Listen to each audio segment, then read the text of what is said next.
歡迎繼續收睇。今日咧就要做蛋糕，都係蛋糕。今日做嘅係雞蛋糕，上高加埋芝士啦，同埋中間有埋嗰啲芝士片嘅，就係呢啲芝士片啦。好啦，就咁開始啦。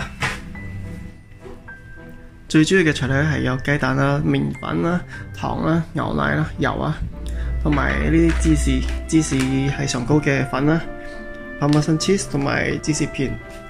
好啦，依家就開始。第一件要做嘅事呢，就係將啲蛋黃同蛋白分開。接落嚟呢，就係將15g嘅白糖或者係砂糖呢，就擠喺個蛋黃嗰度。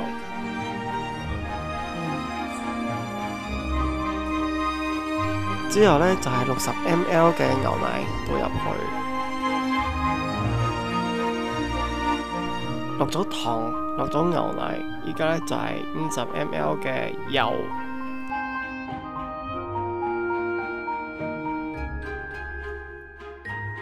同埋呢，仲有雲呢拿精，之前唔記得講嘅，大概5個ml 就夠噶啦。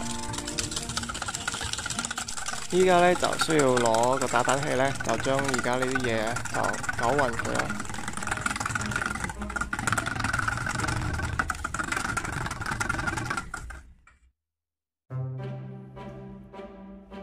接落嚟呢，就係80g嘅麵粉，就係低筋麵粉。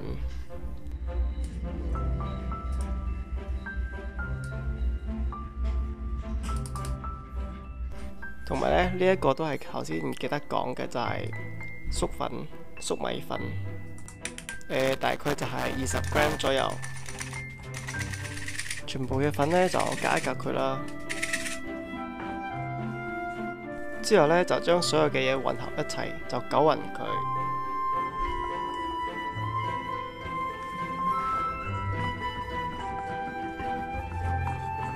搞到咁樣嘅狀態呢，就差不多噶啦。蛋黃嗰 part 呢，就搞掂咗啦，依家呢，就係要打個蛋白，打到佢開始有起泡嘅時候呢，就加入10g嘅糖，啲糖呢，就都係分成3次嚟加入去啦。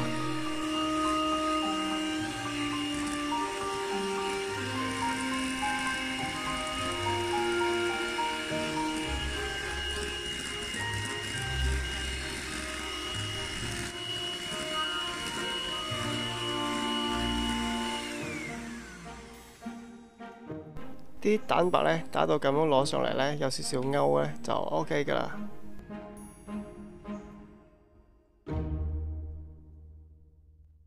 好啦，依家呢，就要將1/3嘅蛋白呢加入去個蛋黃嗰度。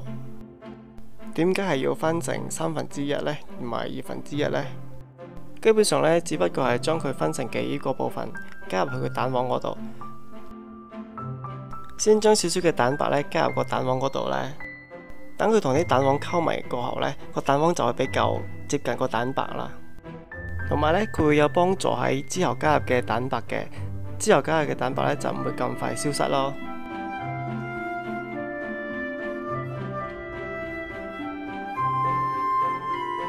好啦，全部嘢搞掂咗之後呢，就倒入個煲嗰度，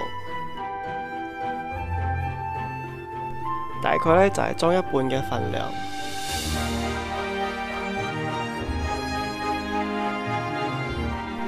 之後呢，就係鋪上一層嘅芝士片，你可以選擇成塊鋪上去嘅，或者係好似咁樣呢，整成一片片咁樣一條條咁樣擠上去都得。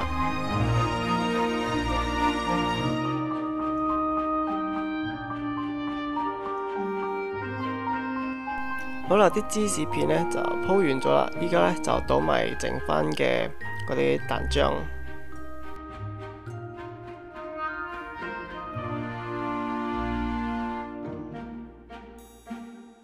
倒完啲蛋漿之後呢，就可以咁樣燉一燉佢啦，可以將啲比較大嘅嗰啲泡沫呢，嗰啲氣泡呢燉出嚟。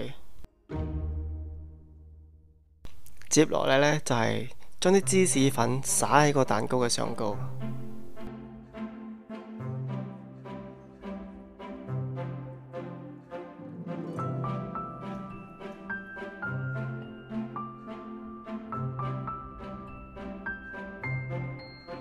好啦，預先開熱咗嘅焗爐呢，而家係倒埋個熱水入去，再將個蛋糕呢就擺入去，個溫度呢就係130度，焗大概1個鐘頭。呢種焗法呢就叫做 water bath。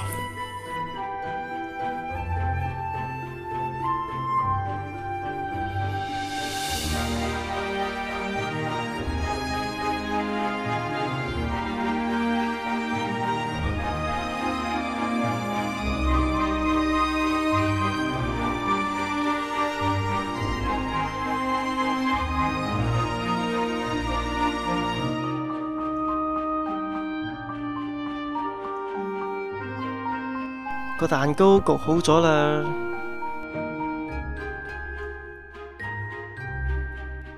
先將個蛋糕呢就攤凍少少。個蛋糕嘅縮水呢係正常嘅。個蛋糕稍微比較涼咗少少呢，就可以攞出嚟，之後呢就可以切咗佢。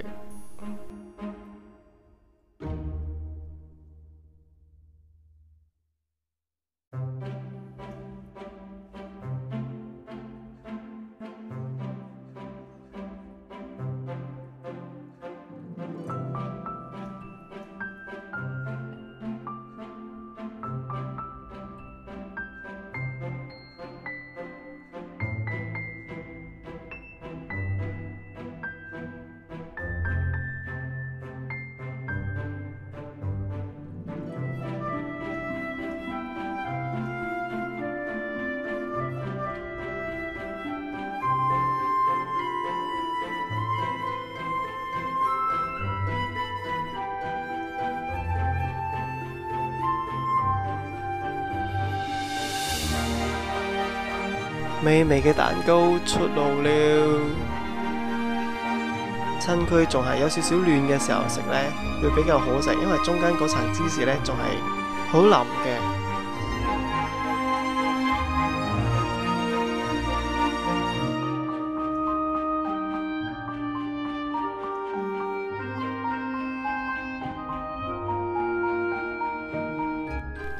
睇唔睇到啊？中間嗰層芝士呢係溶咗嘅。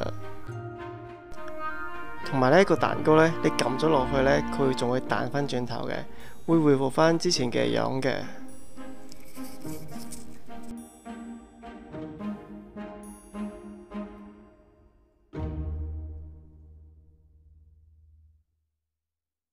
好啦，今日嘅呢一個雞蛋糕呢就整好啦。